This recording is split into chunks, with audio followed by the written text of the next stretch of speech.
Tata WPL 2026 এর থেকে ভালো হয়তো আর শুরু হতে পারত না। দুবারের চ্যাম্পিয়ন মুম্বাই ইন্ডিয়ান্স এবং তাদের সামনে ছিল আগের বছরের 2025-এর চ্যাম্পিয়ন স্মৃতি মান্দানার team RCB, royal challengers Bangalore women. আজ অবধি যতবারই মুম্বাই এবং RCB একে অপরের সাথে দেখা করেছে, প্রথম ম্যাচে কিন্তু RCB কোনোদিনই জয় পায়নি। কিন্তু এটা সেই পুরনো RCB নয়, সেটা স্মৃতি মান্দানা অ্যান্ড টিম আজকে প্রমাণ করে দিল। টস জিতেছিল RCB এবং মুম্বাইকে ব্যাটিংয়ের করার জন্য তারা আহ্বান দেয়। শুরুটা মুম্বাইয়ের ভালো হয়নি। লরেন বেলের অসাধারণ একটা স্পেল, ওপেনিং স্পেল, সেখানে অ্যামেলিয়া কারকে খুব সহজেই আউট করে দেয়। কিন্তু জি কামালিনি আমার মনে হয় ভারতের একটা নতুন ফাউন্ড। সে কিন্তু অসাধারণ একটা ইনিংস খেলে এবং হরমনপ্রীত করের সাথে একটা ছোট পার্টনারশিপ করে। কিন্তু মুম্বাই রেগুলারলি উইকেট হারাতে থাকে।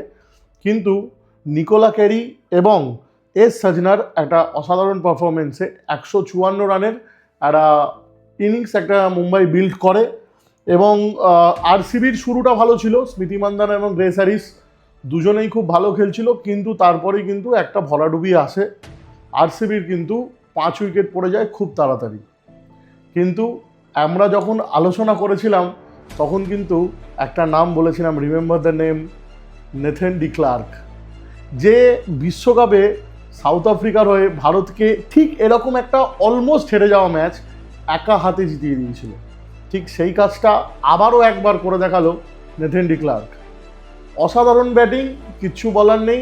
লাস্ট ওভারে বাকি ছিল 18 রান, তার সাথে 5 উইকেট পড়ে যাওয়ার পরে রিচা ঘোষ আউট হয়ে যাওয়ার পর নেথন ডি ক্লার্ক খেলছিল এবং নেথন ডি ক্লার্কের সাথে কিছুটা সঙ্গ অরুন্ধতী রেড্ডি দেয়। একটা 20 রানের ইনিংস খেলে এবং তারপর অরুন্ধতী রেড্ডি আউট হয়ে যাওয়ার পর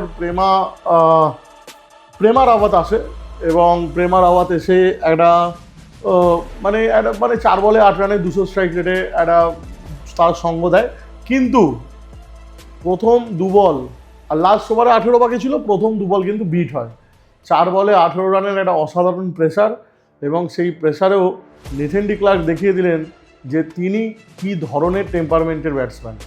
তিনি কিন্তু 4 উইকেটও নিয়েছিলেন। Obviously man of the match তিনি হবে, প্লেয়ার অফ দ্য ম্যাচ তিনি হবেন, এই নিয়ে কোনো সন্দেহ নেই। মুম্বাই আমরা আগেই বলেছিলাম যে খাতা কলমে এবছর সেই লিথল মুম্বাই লাগছে না, কারণ লাস্ট ওভারে 18 রান নেট সিবব্রান্টের মতো বোলারের কিন্তু আটকানো উচিত ছিল। কিন্তু আজকের দিনটা লেখা ছিল অবভিয়াসলি নেথন ডি ক্লার্কের নামে। এবং RCBর প্রথম ম্যাচে হয়তো WPL-এর শুরুটা এইরকমই একটা ঐতিহাসিক হওয়া উচিত ছিল, কারণ মোটামুটিভাবে দুবারের চ্যাম্পিয়ন এবং একবারের চ্যাম্পিয়ন প্রথম ম্যাচেই মুখোমুখি এবং RCB জয় ছিনিয়ে নিল এবং RCBর খাতায় 2 পয়েন্ট। এখন দেখতে হবে মুম্বাইয়ের কী স্ট্র্যাটেজি দাঁড়ায়। হেলি ম্যাথিউস পরের ম্যাচে খেলে কি খেলে না সেটাও দেখার।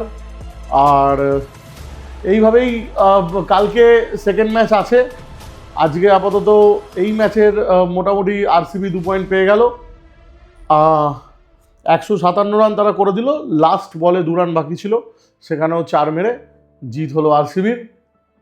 আর আপনারা সবাই আমাদের ভিডিও দেখছেন। আমরা পুরো WPL-এ কিন্তু স্টাম্প লাইন থেকে আছি এবং প্রত্যেকটা ম্যাচের সারাংশ নিয়ে আমরা থাকব। প্লিজ আমাদের চ্যানেলটাকে লাইক করুন, আমাদের ইউটিউব চ্যানেলটাকে সাবস্ক্রাইব করুন, ফেসবুক চ্যানেলটাকে লাইক করুন এবং আমাদের সাথে এভাবেই যুক্ত থাকুন। টাটা।